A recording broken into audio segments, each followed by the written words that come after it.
जय श्री कृष्ण। एक बार एक सुल्तान के पास काजी पहुंचा।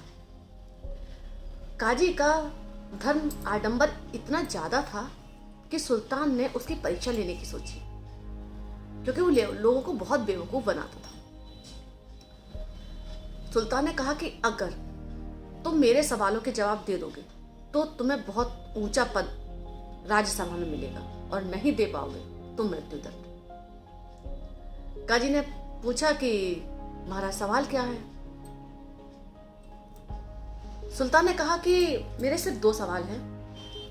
पहला है कि खुदा कहाँ रहता है, दूसरा खुदा क्या करता है। काजी को समझ में नहीं आया कि वो क्या कहे। उसने 8 दिन की मोहलत मांगी। 8 दिन हो गए। अब उसे डर के मारे बुखार आने लगा। उसी का एक दोस्त था, पंडित। क्योंकि बहुत बड़ा विद्वान था, जब उसने काजी के बीमार होने की खबर सुनी तो उससे मिलने आया। काजी से पूछा। काजी ने सारा वृतांत बताया। पंडित ने कहा कि तुम मुझे महाराज के पास भेज दो, अगर सजा होगी तो मुझे ही होगी, तुम बच जाओगे। काजी ने पंडित को सुल्तान के पास भेज दिया।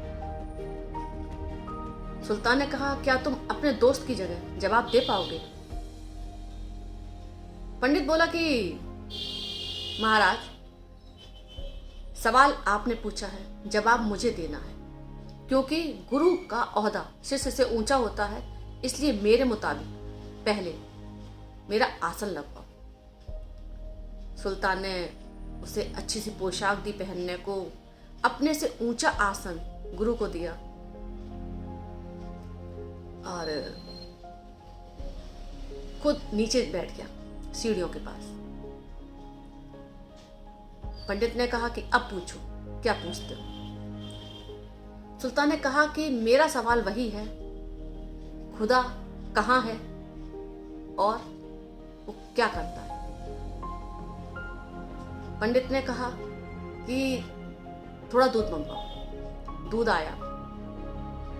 उसने सुल्तान से कहा, बताओ इसमें मक्खन है?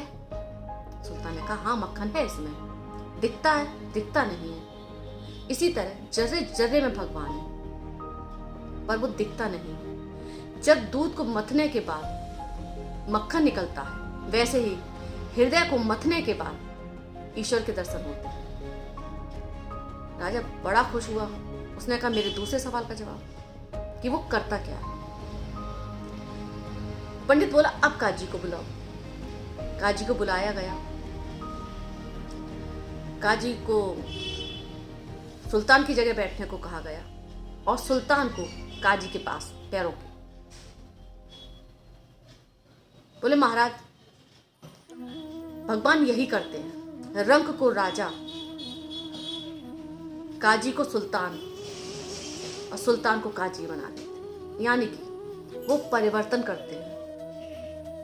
कब वो रंक को राजा और राजा को रंक बना दे, किसी को नहीं पता होता है। सुल्तान पंडित के जवाब से इतना खुश हुआ, उसे समझ में आ गया कि वाकई में ये जो सृष्टि है वो सिर्फ भगवान की बनाई हुई। वैसे ही हमें भी विश्वास होना चाहिए, उतना बिलीव होना चाहिए भगवान के ऊपर कि वो जो करता है सही करता है और अपने हिसाब से करता है कि हमारे लिए क्या सही। जय श्री कृष्णा, जय श्री राधे। अगर मेरे वीडियोस आपको अच्छे लगते हैं तो प्लीज़ लाइक करिए, शेयर करिए, सब्सक्राइब करिए।